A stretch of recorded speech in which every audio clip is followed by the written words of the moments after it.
Chutmaya Verbotaï, avec la permission d'Hachem, je vous souhaite à vous tous une bonne soirée.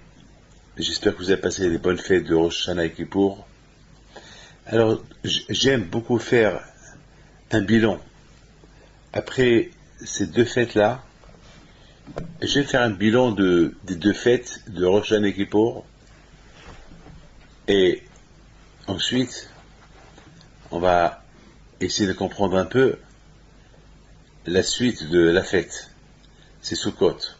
On sait très bien que les deux fêtes de Rosh Hashanah et Kippour, c'est des fêtes de peur, et la fête de Sukkot, c'est la fête quand même la fête de la joie. C'est une fête que je l'appellerai la fête de Hitgalut. Hitgalut, ça veut dire se révéler. Vous savez très bien que la fête de Rosh Hashanah et Kippour, c'est des fêtes cachées. C'est des jugements qui sont cachés. On dit que Hachem, il ne juge pas devant tout le monde. Hachem, il nous juge en cachette. Parce que nous juger en public, c'est grave. Si Hachem nous juge en public avec toutes les fautes qu'on a fait, c'est très grave. Alors, Gashvaohu, étant qu'il est notre Père, miséricorde, alors Gashvaohu, il nous juge un peu en cachette, comme que le passage qui dit, c'est un jugement en cachette, mais ce qui est impressionnant, c'est que il se dévoile à nous, il se révèle à nous à Sukkot. À Sukkot, on appelle la fête de Sukkot la fête de la joie. C'est-à-dire là, qu'Akadosh Baruch Hu, il se promène avec nous. C'est comme par exemple quelqu'un, vous savez, lorsque quelqu'un ne veut pas qu'on sait qu'on le fréquente, alors il sort en cachette. Par exemple, si par exemple un papa qui veut pas que sa fille elle sort avec tel et tel, alors qu'est-ce qu'elle fait la fille? Elle sort avec son copain en cachette. Et le jour que ça devient officiel, qu'ils sont fiancés, qu'ils vont se marier, alors là elle sort un peu en public avec lui, et le jour du mariage carrément elle va sortir de Solah Choupa avec son mari, main dans les mains. Voilà, vous voyez. Alors, nous, avec Akadosh Baruch Hu, pendant la fête de Rosh Hashanah et Kippour, c'est la fête de cache-cache. Akadosh Baruch Hu, il est avec nous, mais il nous montre un visage souriant, mais le jugement, il se fait en cachette. Il ne dit pas, il ne dévoile pas exactement ce qu'il veut faire de nous. Parce que s'il dévoile, imaginez-vous, avec toutes les fautes qu'on a fait, et il dit, bon, allez, je vous pardonne devant tout le monde. Donc, là-haut, il y a ce qu'on appelle, il y a un gouvernement là-haut aussi. Ils vont rien comprendre, ils vont dire à Hachem, mais on ne comprend pas, tu as écrit dans la Torah, ceux qui fait ceci, il est condamné, et là tu les acquittes comme ça. Alors, qu'est-ce qu'il fait Hachem? Pour ne pas qu'il y a de problème là-haut, et il s'arrange, toutes les choses s'arrangent en cachette. Mais une fois que Hachem vraiment nous a pardonné à Kippour, alors là Hachem, il sera avec nous. On fait la soukha en public, on est en public dehors, c'est ce qu'on appelle l'Hitgalut, c'est le dévoilement. C'est ce que maintenant Akadosh Baruch Hu, il nous montre qu'il nous aime, il sera avec nous, et on est les mains de les mains à Simchat Torah. À Simchat Torah, avec la Torah, on est marié avec Akadosh Baruch Hu, on prend les mains d'Hachem, on prend le Sefer Torah, on danse avec, et les choses changent. Donc en résumé, c'est ça la fête de Rosh Hashanah et Kippour et Sukkot. C'est-à-dire que la fête de Rosh Hashanah et Kippour, c'est la fête de cache-cache, la fête que tout se fait en cachette, et la fête de Sukkot, c'est la fête du dévoilement de le grand amour entre nous et Akadosh Baruch Hu. Alors, mes amis, on va essayer un peu de comprendre la fête de Rosh Hashanah, en quelques mots. Vous savez très bien que la veille de Rosh Hashanah, il faut savoir une chose. Je me pose une question. Pourquoi on a besoin que, à Rosh Hashanah, on sonne le chauffard? Pourquoi on a besoin à Rosh Hashanah que le jugement, il se fait en cachette? Pourquoi Akadosh Baruch Hu, carrément, il nous pardonne? S'il nous aime, il nous pardonne. On n'a pas besoin de ce Satan-là, qu'il est là pour nous critiquer. au moment qu'il fait commencer à le critiquer, Hachem lui dit va-t'en, qu'il va le faire taire. Et c'est super. Donc, moi je ne comprends pas pourquoi il y a aussi Shabbat Shuvah. Le Shabbat Shuvah, c'est le Shabbat où on fait la Teshuvah. Entre le Shabbat Shuvah, il est toujours entre Rosh Hashanah et Kippour. Donc, et même le mois d'Elul. Le mois d'Elul, on fait Teshuvah, on se lève le matin, on fait les Sliachot, etc., etc., etc. Mais je pense que ça suffit que le jour de Rosh Hashanah il arrive, on dit à Kadosh Baruch Hu pardon, et à Kadosh Baruch Hu va nous pardonner, et point final. On n'a besoin ni du chauffard pour faire peur au Satan, et c'est tout. Hachem, il est miséricorde. Vous savez, un fils qui fait du mal à son père, il va pas commencer à supplier son père des mois et des mois ou des jours et des jours, des semaines pour qu'il lui pardonne. Et le fils, il vient chez son père, il dit papa pardonne, il lui pardonne. Donc pourquoi on a besoin de temps pour faire la teshuvah et le chauffard, etc., etc., etc. Il faut savoir, mes amis, que à Rosh Hashanah, lorsque Bémet, on couronne Hachem sur nous. D'ailleurs, Rosh Hashanah, on dit un Melech. Hachem, c'est le roi. Mais pour couronner Hachem comme roi, il faut vraiment être sûr et certain que vraiment tu aimes ce roi-là, que tu le couronnes parce que tu l'aimes. Il ne faut pas oublier que pendant toute l'année, on a abandonné ce roi qui s'appelle Hachem. Alors à Rosh Hashanah, lorsque pendant tout le mois d'Elul, on fait les Sliachot, c'est une préparation pour couronner le roi. On montre à Akadosh Baruch Hu, on t'adore, on t'aime Akadosh Baruch Hu, et vraiment Akadosh, tu es notre roi. Et Bémet, malheureusement pendant toute l'année, on a couronné comme roi le Yetzirah. Le mauvais penchant, c'était le roi, c'était lui qu'on écoutait le plus. C'est lui qu'on écoutait le plus. Et Hachem en a mis de côté. Par au moins une fois dans l'année, à Rosh Hashanah, on va vraiment couronner Hachem. Et peut-être, en couronnant Hachem, pendant le jour de Rosh Hashanah, avec toute une préparation de Elul, peut-être si Dieu veut, il y aurait une suite après Rosh Hashanah. Et c'est la raison pourquoi il y a toute cette préparation-là. Vous savez une chose, à Rosh Hashanah, on découvre quelque chose. On a posé une question tout à l'heure. Pourquoi Hachem, il a besoin de faire tromper le Satan? Et c'est la raison, c'est pour laquelle, c'est la raison pourquoi Hachem, il nous juge en cachette de lui.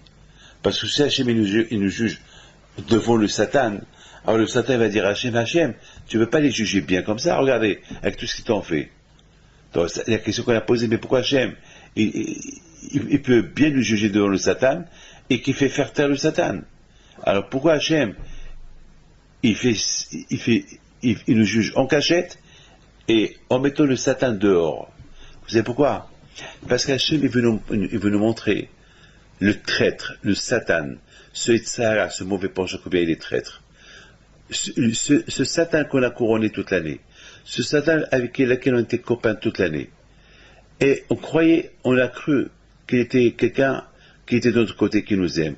Et voilà, on découvre son vrai visage. On découvre à Kippour, à Rosh Hashanah Kippour, il nous critique. Lui qui nous a tentés, lui qui nous a poussé à faire du mal, mais il nous critique pourquoi on a fait du mal.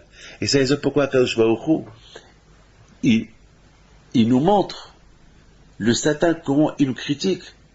Et Hachem, il nous montre combien il nous aime. Lorsqu'il prend, le Satan lui dit, va-t'en d'ici, sors d'ici, et Hachem nous juge en cachette. C'est extraordinaire. Celui en qui on a eu confiance, qui s'appelle le Yetzirah, le mauvais penchant, c'est lui le Boged, le traître. Vous savez très bien que à Rosh Hashanah, c'est la raison pourquoi à Rosh Hashanah, Akadosh Baruch Hu, il nous juge en cachette, du Yetzirah, et Hachem, il ne laisse pas le Yetzirah nous critiquer. Hachem, il ne juge pas devant lui pour ne pas qu'il confirme, pour Hachem, il ne confirme pas les fautes qu'on a fait, et Hachem, de l'autre côté, il nous montre combien le Yetzirah, il veut rappeler à Dieu toutes les fautes qu'on a fait. Et Hachem lui dit, va-t'en, tais-toi, je ne veux pas t'écouter. Donc à Rosh Hashanah, on découvre qui nous déteste et qui nous aime. On découvre Hachem qui nous aime, on découvre le Satan qui nous déteste. Vous savez que à Rosh Hashanah, lorsque on sonne le chauffard, on a posé une question tout à l'heure, est-ce qu'on a besoin de sonner le chauffard? On n'a pas besoin de sonner le chauffard. Le chauffard, c'est pour faire peur le Satan.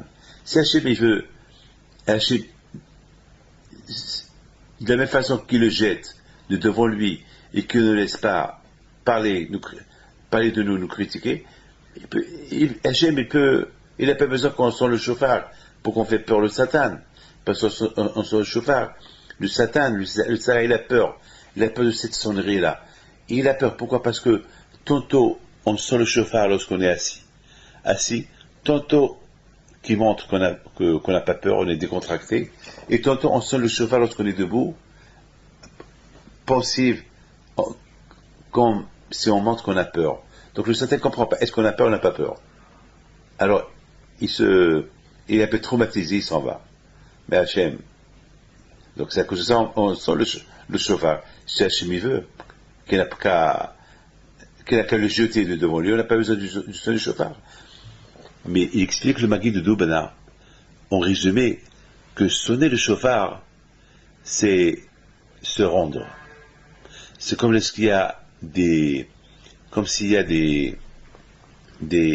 une guerre, et il y a toujours dans une guerre, il y a un qui va gagner, un qui va perdre. Le perdant, il se rend. Il sonne une trompette de défaite, et il lève le drapeau blanc. Ah ben, le chauffard,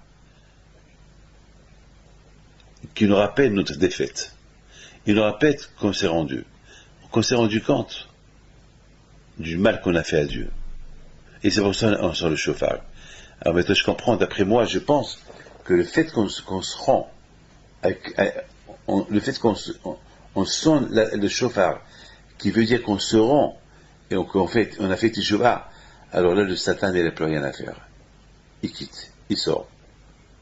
Il sent que sa place n'est plus là. Mes amis, il faut savoir une chose. Il y a beaucoup de gens qui se trompent. Il y a beaucoup de gens qui disent, bon, j'attends Rosh Hashanah et je fais Teshuvah, je fais pénitence.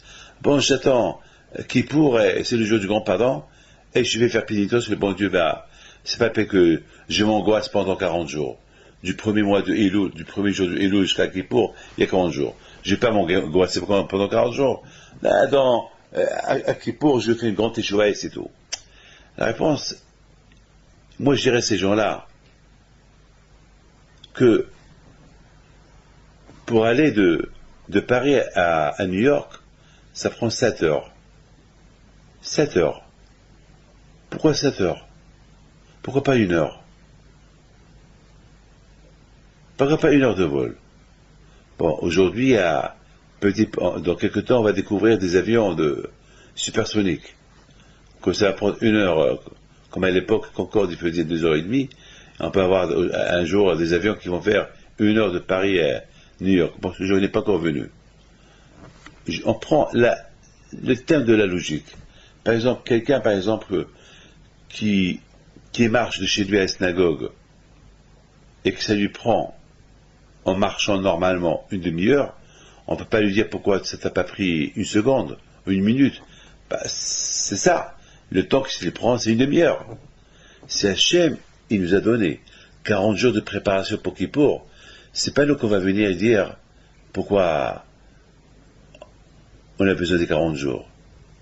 Pourquoi pas le jour de Kippour je viendrai, je fais Teshuvah. Si Hachem t'a dit 40 jours, c'est qu'il faut 40 jours.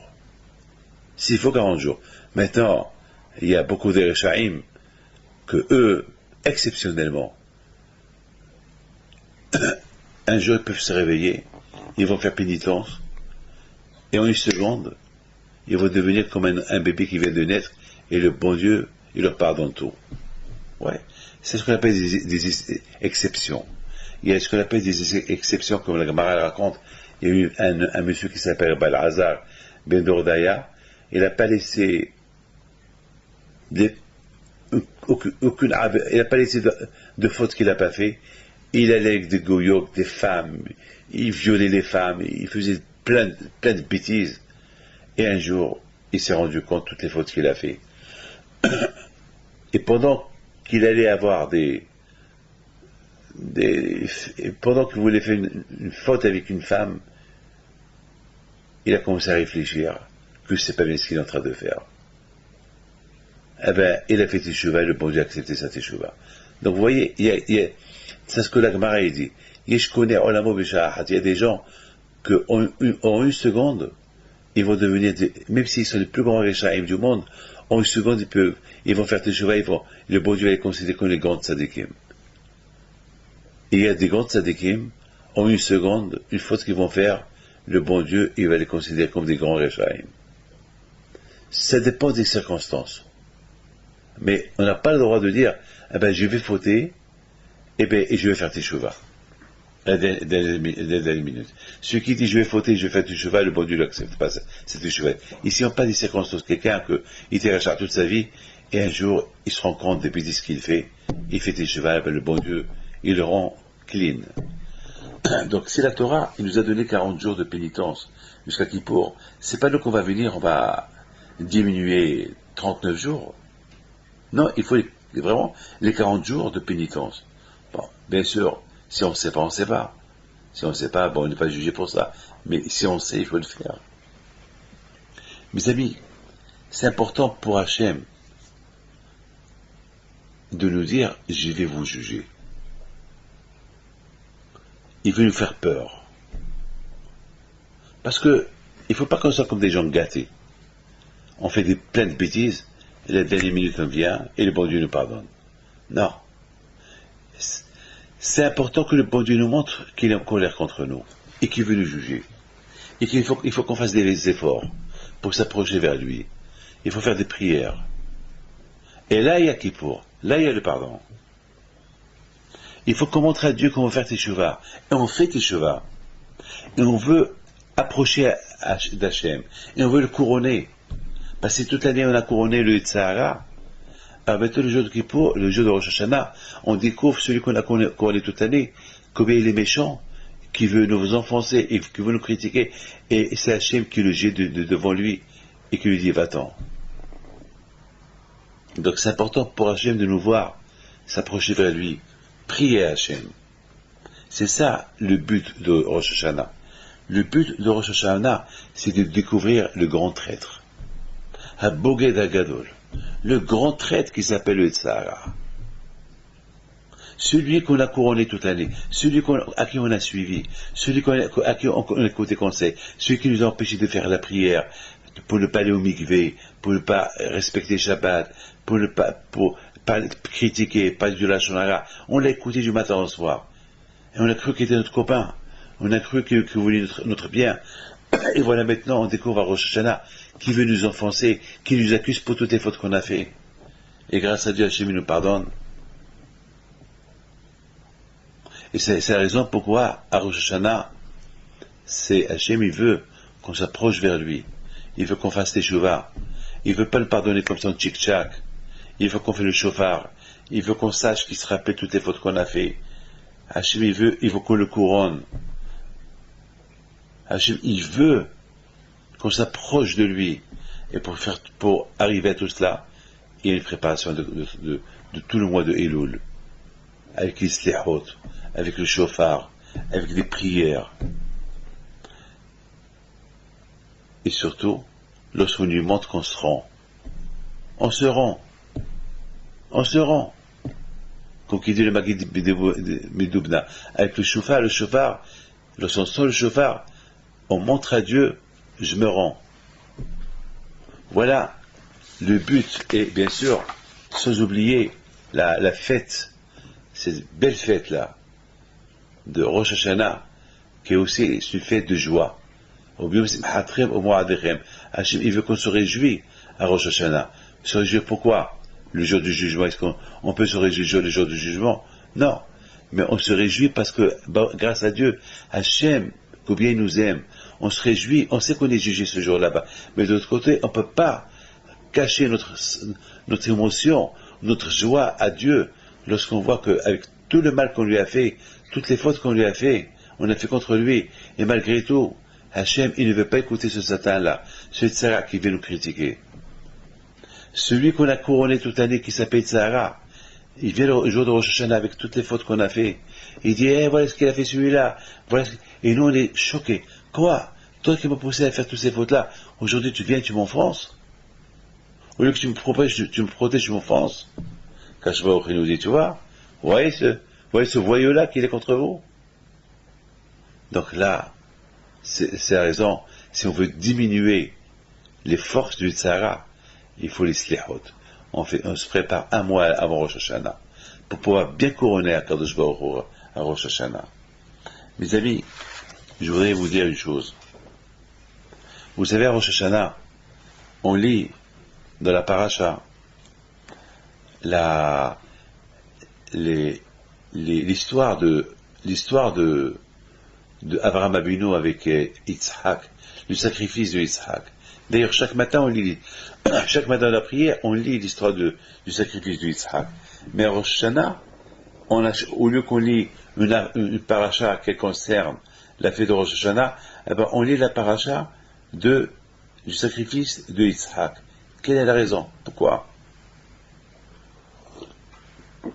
J'ai pensé une chose extraordinaire.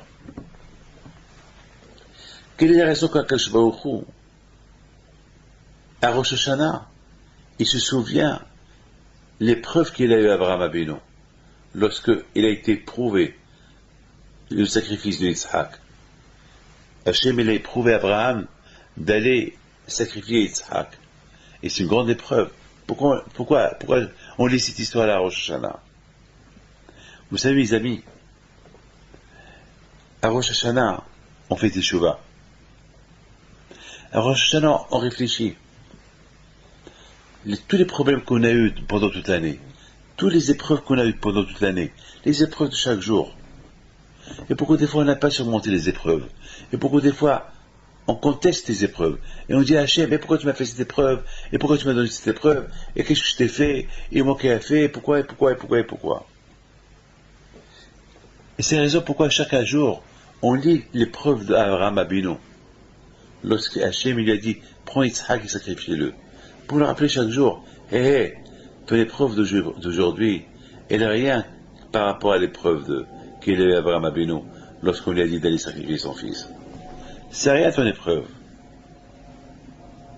C'est-à-dire que l'histoire de la Hakeda du Yitzhak, qu'on lit chaque jour pendant toute l'année, pour nous rappeler que tous les problèmes qu'on a, toutes les épreuves qu'on subit, c'est rien par rapport à l'épreuve d'Abraham Avinu, qu'il a subi et qu'il a surmonté. Et si lui, il a surmonté, comment nous, on ne va pas surmonter les petites épreuves qu'on a de chaque jour? Mes amis, le jour de Rosh Hashanah, c'est un jour qui est spécial, un jour de bilan de conscience. On relit la paracha de Yitzhak Avinu pour réfléchir toutes les épreuves qu'on a eues toute l'année. Et à cause de ces épreuves qu'on a eues toute l'année, on a fauté. L'épreuve de l'argent. Et à cause des épreuves d'argent, on a travaillé Shabbat. Parce qu'on veut gagner plus d'argent. Parce qu'on va avoir un gros paquet d'argent. Alors qu'on voit les gens qui ne travaillent pas Shabbat. On voit que des gens Shabbat, ils le respectent. Mais pour gagner de l'argent, il faut travailler. Parce que tu vois tout le monde qui travaille, tout le monde qui gagne de l'argent, c'est une grande épreuve. De voir les gens qui gagnent, que toi tu peux gagner, tu ne gagnes pas. C'est une grande épreuve. Alors, Akadosh Baruch Hu te dit, toi, tu n'as pas subi cette épreuve de l'argent. Regarde Abraham Avinu. Et c'est à cause de ça que toi, toute l'année, tu as fauté. Maintenant, le jour de Rosh Hashanah que tu es à la synagogue, et tu vas écouter le shofar, et tu sais que le bon Dieu, il va te juger pour toutes ces fautes-là. Réfléchis un peu. Ton épreuve par rapport à celle d'Abraham Avinu, elle est nulle. Et c'est la raison pourquoi on lit l'histoire d'Abraham Avinu à la Shalom. On voit, à Rosh Hashanah, on voit toutes les épreuves qu'on a subies pendant toute l'année. Et à cause de ces épreuves-là, on est tombé. Et on voit l'épreuve d'Abraham Avinu. On voit que c'est rien par rapport à Abraham Avinu. Et peut-être ça peut nous réveiller pour faire teshuva. Imaginez-vous, Yitzhak Avinu, il est debout. Il est en train de voir son père, Abraham Avinu, qui est en train de construire l'autel de sacrifice. Un vieil homme, Yitzhak, il avait 37 ans, Yitzhak, il dit à son père, papa, qu'est-ce que tu fais? Il dit, ben, mon fils, je suis en train de préparer l'autel de sacrifice. Il dit à son père, papa, mais je vois ni vache, ni bélier, ni mouton, ni brebis, ni rien du tout. Et il lui dit, ben, Hachem, il va m'apporter un sacrifice. Mais d'où? Une montagne vide. Il n'y a rien. Il n'y a que lui, il n'y a que Yitzhak et Abraham. Yitzhak était jeune, il avait 37 ans. Il aurait pu fuir. Il aurait pu mettre Abraham KO. Toi, tu veux me sacrifier? T'es fou? Mais qu'est-ce qu'il fait Yitzhak? Il reste debout. Il ne bouge pas. Il ne se sauve pas. Il laisse son père continuer la construction de l'autel. L'autel, il est prêt. Le bois est prêt. Tout est prêt. Et Yitzhak dit à son père, je crois que c'est moi que tu veux sacrifier. Et il dit, c'est Hachem qui a voulu. Il dit, papa, alors attache-moi bien. Pour ne pas que je bouge lorsque je vois le couteau. Ça, c'est avec une épreuve. Hachem, il a éprouvé Abraham. Ne croyez pas que Hachem, il a voulu qu'Abraham, vraiment, il sacrifie. Non, il a éprouvé. Mais Abraham, il ne savait pas qu'il était éprouvé. Abraham croyait que vraiment, il devait le faire. Voilà, mes amis. Toutes les épreuves qu'on subit pendant toute l'année, c'est pour voir est-ce qu'on aime Hachem. Comme Abraham, il a subi une épreuve pour voir, Hachem, il a voulu voir est-ce qu'il aime. Parce que ces épreuves-là qu'on est éprouvées chaque jour, c'est eux qui augmentent notre amour vis-à-vis de nous et à Kadosh Baruch Hu. Hachem, on ne le voit pas. Comment on va aimer Hachem? Dites-moi, répondez-moi. Votre papa, vous l'aimez, vous le voyez. Il vous donne à manger du matin au soir. Hachem, il nous donne à manger du matin au soir. Il nous maintient, il nous fait vivre, mais on ne le voit pas. Alors comment on va l'aimer? Eh bien, comment on va l'aimer? Eh bien, le seul moyen de l'aimer, c'est surmonter les épreuves spirituelles. Se lever pour prier, mettre les tefilines, faire attention à ce qu'on regarde, ne pas regarder les choses qu'il ne faut pas regarder, faire des mariages cachers, manger du cacher, Shabbat. Tout ça, c'est des épreuves. Comme quelqu'un la semaine dernière, un enfant la semaine dernière, qui vient chez moi, il pleurait le pauvre. Et je recevais les gens, et lui, il attendait comme tout le monde. Il avait, bon, il rentre, je lui dis, t'es seul? Il me dit, oui, je suis seul. Qu'est-ce qu'il y a? Ben, c'est ma bar mitzvah, et je suis pas content de la façon comment mes parents, ils vont me faire la bar mitzvah. Déjà, mon frère, c'est pas bien, ça s'est pas bien passé à sa bar mitzvah, et là, et moi, je suis à l'école juive, je respecte Shabbat, et chez moi, il n'y a pas de Shabbat, il n'y a rien du tout. Bon, je fais ce que je peux, mais là, ils vont m'apporter des danseuses du Brésil, et je peux pas. Et ces danseuses-là, ils vont faire danser comme ils ont fait danser mon frère. Et je veux pas vous raconter ce qui s'est passé ce soir là-bas, mais mon père, à la fin de la soirée, il est parti finir sa soirée avec une danseuse, et ça a créé des problèmes entre lui et ma mère. Au lieu que ça leur serve de leçon, ben, ils ont apporté plus de danseuses, 30 danseuses du Brésil. Et moi, Rabbi David, c'est ma bar mitzvah, je ne veux pas. Ma mitzvah, c'est être apte de faire des mitzvot, et là, on me pousse à faire des fautes. Et en plus, le Shabbat, c'est sur un bateau, et avec un menu de michoui, le Shabbat. Ça m'a énervé, je dis, mais c'est pas une bar mitzvah, ça. Il m'a dit, ben, Rabbi David, vous comprenez, je sais pas quoi faire. Ben, c'est un grand problème. Le pauvre, ce garçon-là, c'est une grande épreuve pour lui. Il ne sait pas quoi faire. D'un côté, il veut pas manquer le respect à ses parents. D'autre côté, il va leur manquer le respect à Dieu. Et c'est un garçon qui a découvert Dieu tout seul. C'est pas chez lui qu'il a découvert Dieu. Comme beaucoup qui découvrent Dieu seul. Comme beaucoup des gens qui se convertissent au judaïsme parce qu'ils ont découvert le judaïsme tout seul. Vous vous rendez compte? ben, ça s'est terminé d'une façon catastrophique. Catastrophique. Il n'y a pas eu de bar mitzvah. Il n'y a pas eu de bar mitzvah. Bon, le bébé, il met ici de filine, mais il n'y a eu ni fête ni rien du tout. Pourquoi? Ben parce que lorsque les parents sont partis pour signer le contrat avec le manager des danseuses, la maman, elle voit comment on se marie, et regardez les femmes. Ah ben ça a éclaté. Eh, eh, voilà. Donc, Rosh Hashanah, on lit l'histoire d'Abraham Abinu pour voir l'épreuve qu'Abraham Abinu a subie. Et il a résisté son épreuve. Alors, par rapport à tout ce qu'on est en train de subir toute l'année, c'est rien. C'est une épreuve le matin, de se lever le matin. C'est une épreuve, c'est vrai. On est crevé le matin, mais c'est rien par rapport au sacrifice d'Abraham. Alors, qu'est-ce que tu as fait à la fin? Tu t'es pas levé, t'as pas fait ta prière, t'as pas mis de filine, rien du tout. Voilà. Et bien, toi, tu es à Rosh Hashanah, tu demandes pardon à Dieu.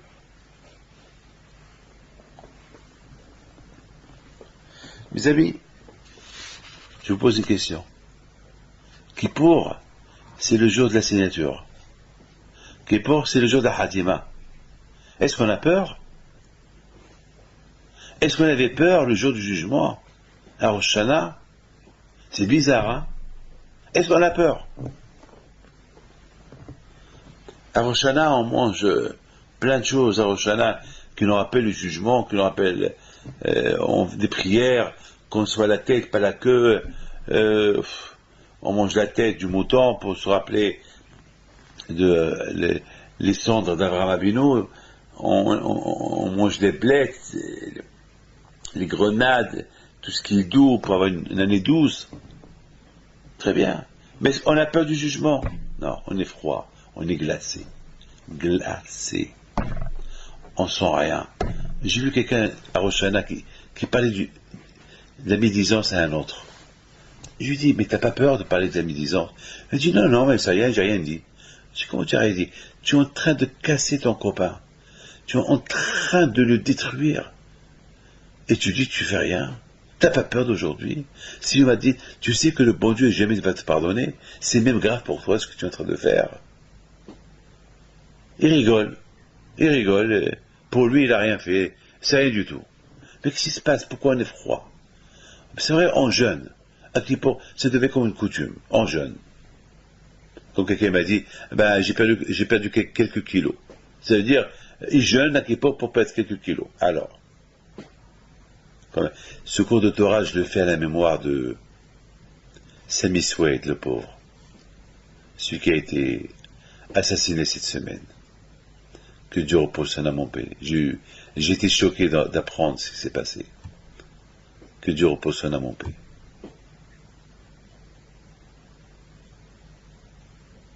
Alors, qu'est-ce qui se passe? Pourquoi on est froid?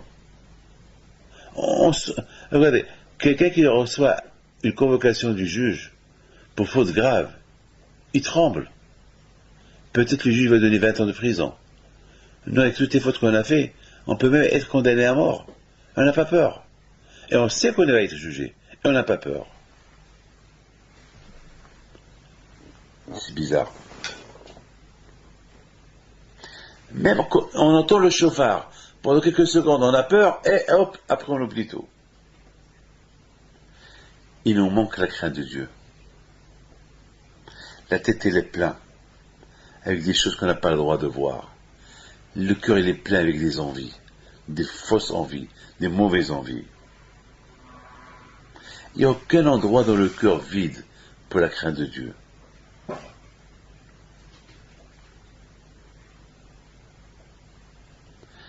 À Rosh Hashanah et Kippour, il n'y a pas de miracle.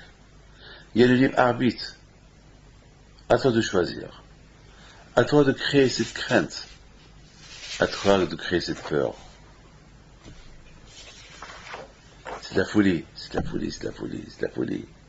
C'est de la folie, c'est de la folie, c'est de la folie. On voit trop l'internet, on voit trop les femmes, on vole, je sais pas, on fait plein de bêtises. Qui remplissent, qui font d'une façon Il n'y a pas de place dans la tête pour la crainte de Dieu, puisqu'on ne le voit pas. Mais si on fait le vide, si on fait le vide, si on fait une pénitence, on fait une teshuva, pardon à Hachem, pour toutes les choses que j'ai vues, toutes les choses que j'ai fait, alors lorsqu'on fait le vide, lorsqu'on fait teshuva, on se vide. Le cœur, toutes les mauvaises choses qu'il y avait dans le cœur, dans la tête, ils sortent. Et qu'est-ce qui prend place? La crainte de Dieu. Une fois, je m'excuse, hein. Une fois, à Lyon, j'allais pour faire la paix entre un couple. Et la maison était pleine. De partout, il y avait des choses. Alors, j'ai dit mais il faut débarrasser de tout ça. Il n'y a même pas au marché. Alors le mari dit, justement, c'est pour ça que je veux divorcer. Il y a bouge, il y a des bêtises de partout. Il y a des choses d'ici de 40 ans. Des choses de sa grand-mère, sa mère. C'est même pas l'antiquité, c'est de la saleté. Il y a même des caleçons qui sont sales, il y a même des chemises jamais lavées, il y a des pantalons, mais c'est de la folie. Alors, j'ai dit à la femme, elle m'a dit, Rabbi David, je travaille, j'ai pas le temps. Écoute-moi, je reste avec vous. Et on va débarrasser, je vous donne la parole d'honneur. Je suis resté avec eux. On a jeté un quart plein de... Il fallait voir ce que j'ai trouvé. Des chemises avec des carreaux là, des chemises que les gens portaient il y a 20 ans. Pas lavées. Alors on a tout jeté. Et la maison est devenue... Parce que la femme elle-même elle a dit, oh c'est super propre, je les ai même aidés à nettoyer la maison. Elle dit c'est super, on a fait de la place partout. On a laissé que les choses bien propres, les choses qu'on pouvait laver et garder. C'est ça à Rosh Hashanah. À Rosh Hashanah, il faut qu'on se vide, il faut qu'on jette toute la saleté de 20 ans, de 30 ans, de 40 ans, toute cette jeunesse, la jeunesse d'il y a 40 ans. Et on va se rajeunir, prenons les choses nouveaux.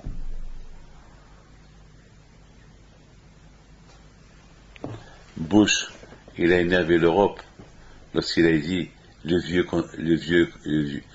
continent. Ça a énervé l'Europe. Mes amis, il faut qu'on se débarrasse du vieux continent qu'il est en nous. Et on fait des chevaux.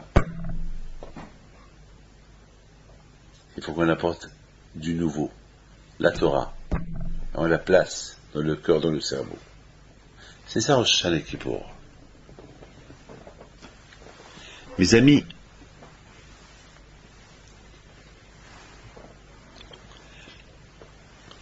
je voudrais tant vous dire,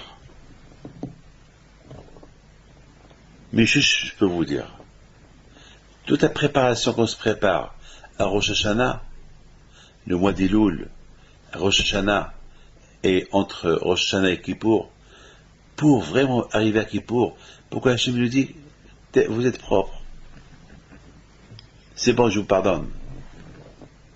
Comment voulez-vous qu'on approche à Hachem sale? À Rosh Hashanah Kippour, on dit, Hachem, t'es roi.